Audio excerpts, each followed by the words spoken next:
adalah juniornya Mbak Dia. Jadi masalah itu yang kemudian membuat Mbak Dia kamu lagi seperti itu ya. Di sini memang kita tahu ya bahwa namanya manusia orang hidup itu pasti ada masalah. Jadi ketika Mbak Dia punya masalah, jangan merasa dan pahami bahwa masalah itu wajar. Kita makhluk hidup seperti itu. Kemudian ketika Mbak Dia dalam kondisi yang mengalami masalah seperti itu, boleh saya tahu yang Mbak Dia lakukan pertama kali apa? Langsung pakai ya. Jadi otomatis ya jadinya ya. Iya, kalau misalnya pakai kan masalah-masalah dari hal yang bisa kita lakukan bersama untuk kita bisa menjadi penyelesaian masalah untuk masalah kita. Seperti itu. Yang pertama saya minta Mbak Lia ketika Mbak Lia mendapatkan masalah, coba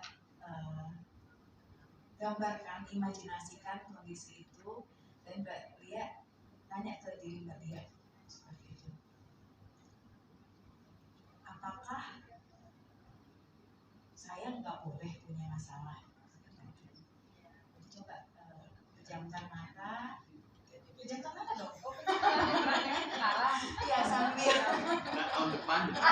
Enggak, atau misalnya karena sekarang kondisinya lagi baik-baik aja, tapi memang saya lagi butuh pemecahan masalah gitu. Iya. Jadi saya menghadapi masalah nanti kan bisa saya terapi. Bisa diterapin benar seperti itu. Jadi coba Mbak Lia bayangkan ketika Mbak Lia ada masalah ya, terus Mbak Lia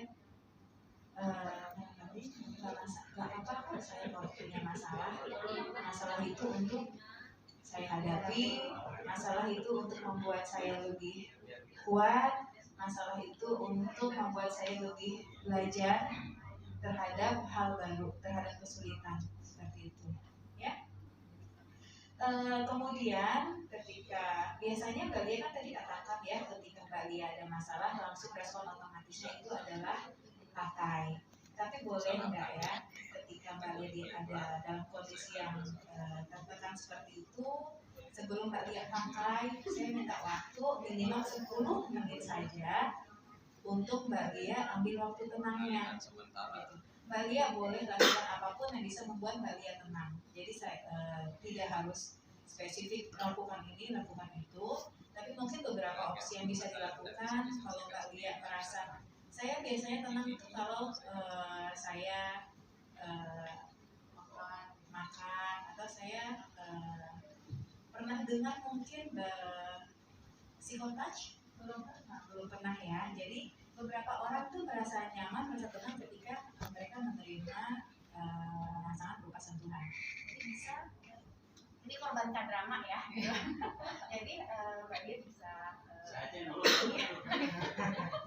bisa melipat tangan di bahu, terus Mbak Dia sambil ambil nafas, sambil tepuk bahunya sampai merasa tenang, merasa nyaman, sambil ambil nafas panjang sampai merasa oke, saya sudah cukup stabil. Emosi sudah cukup stabil, pernafasan biasanya itu ditandai dengan pernafasan yang lebih tenang. Karena ketika emosi kita lagi naik, itu kan nafasnya cepat, deg-degan, ngap ya, benar sekali. Jadi kalau dirasa emosi sudah lebih tenang, sudah stabil, itu kita lanjut ke tahap selanjutnya.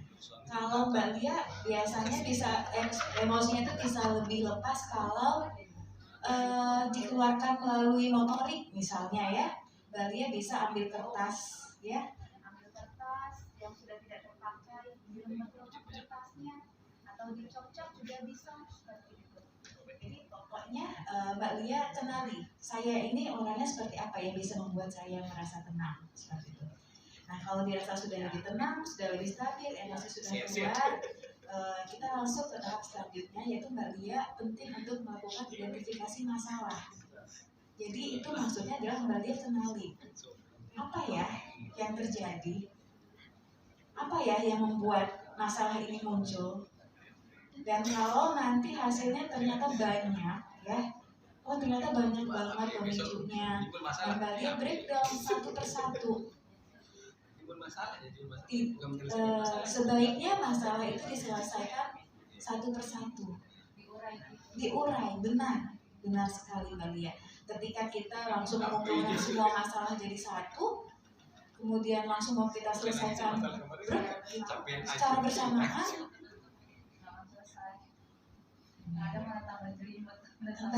tambah ruwet, ya.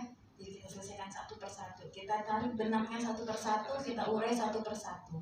Nanti lihat mana yang paling signifikan masalah itu terhadap kondisi Mbak Lia, masalah Mbak Lia.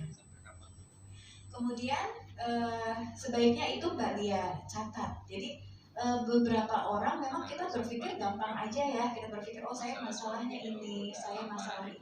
Tapi dengan Mbak Lia catat, Mbak Lia keluarkan, misalnya dalam jurnal ya, dalam jurnal Mbak Lia ini sambil kita mencatat, itu secara otomatis pemikiran kita juga ikut berpikir, ikut menganalisa seperti itu. Menganalisanya nggak hanya sumber masalahnya, tapi tingkat keparahan masalah itu terhadap diri kita, kondisi emosi kita, seperti itu. Nah, setelah Mbak Lia breakdown satu persatu masalahnya, terus Mbak Lia sudah memilih, oh ini nih sepertinya yang menjadi kunci dari kondisi saya saat ini. Ya. Kemudian tahap selanjutnya adalah Mbak Lia coba tentukan berbagai opsi pilihan.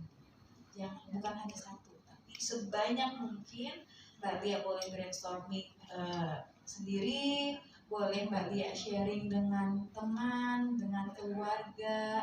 Jadi walaupun nanti mereka memberikan ide yang Mbak Lia, saya nggak mau kayak gitu, saya nggak bisa kayak gitu, sebaiknya diterima dulu, ditampung dulu ide-ide dari mereka, kemudian dicatat aja dulu, dikumpulkan untuk opsi-opsinya. Kalau sudah terkumpul, masuk ke tahap selanjutnya. Apa tahap selanjutnya? Dievaluasi. Apa dievaluasi? Yang tadi, opsi-opsi penyelesaian masalahnya tadi. Kan tadi Mbak Lia misalnya sudah mengumpulkan 5. Ada yang dari Mbak Lia sendiri, ada yang Mbak Lia dapat dari teman, dari sahabat, dari keluarga. Dievaluasi plus minusnya. Oh, kalau saya pakai penyelesaian yang ini, misalnya nih, penyelesaian yang pertama itu Mbak Lia, oh langsung dikonfront aja tuh pimpinannya, ya kan? Oh langsung saya datangin ke rumahnya, misalnya. Apa maksud Bapak memilih junior saya yang jadi yang naik jabatan bukan saya? Nah, dievaluasi. Oh kalau saya melakukan itu, apa plusnya, apa minusnya, jangka pendeknya, jangka panjangnya. Lanjut ke opsi yang kedua. Pilihan yang kedua, kalau saya menyelesaikan masalah dengan cara itu, apa plus minusnya, jangka pendek, jangka panjangnya, semuanya ditelaah. Sampai Mbak Lia evaluasi, oh yang paling memungkinkan untuk saya lakukan, yang paling kecil resikonya, yang paling besar manfaatnya, itu pilihan yang ini. Nah, kalau Mbak Lia merasa, tapi saya nggak yakin, boleh banget minta sharing dengan yang orang lain, nggak apa-apa. Jadi kita nggak harus menyelesaikan masalah kita sendiri.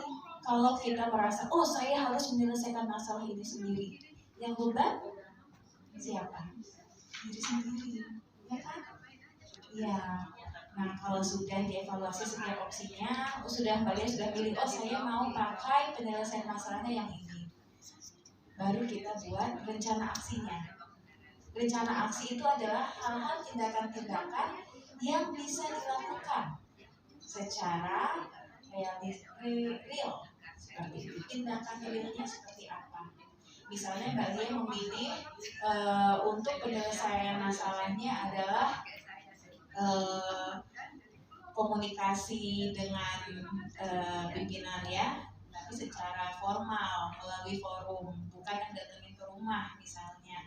Apa yang harus dilakukan? Oh saya harus menyiapkan misalnya surat untuk mengajukan ini gitu ya. Nah apa yang harus dilakukan? Oh mulai dari membuat surat kemudian membutuhkan fakta-fakta. Misalnya Mbak Lia ketahui tadi Mbak Lia sempat katakan karena masalahnya adalah mereka tidak percaya percaya pada saya karena saya adalah ex-edik misalnya seperti itu, ya kan?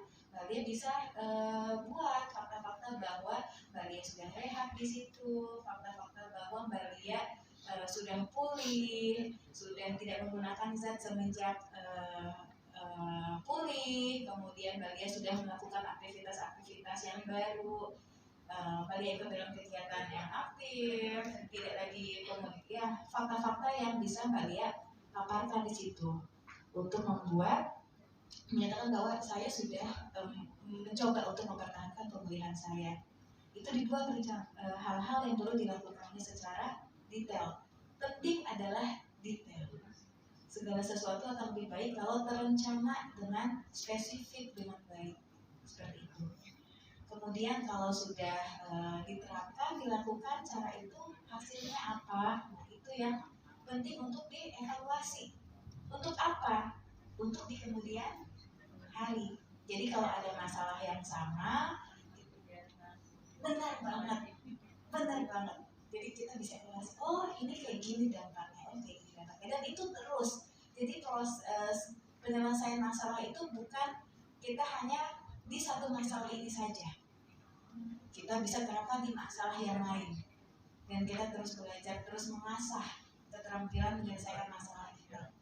Karena itu merupakan satu keterampilan yang penting, sangat penting. Karena apa? Karena manusia tidak lepas dari masalah. Selama masih hidup, benar. Karena selama kita masih hidup, masih bernafas, ya akan selalu dihadapkan pada masalah. Ya, seperti itu Mbak Lia. Ada yang ingin ditanyakan? Saya pasangan. Nanti kita Mbak Lia bisa buat, bisa coba terapkan. Nanti rencana aksinya apa? Nanti kita coba evaluasi ya di pertemuan selanjutnya. Ya, baik itu saja. Terima kasih Mbak Lia.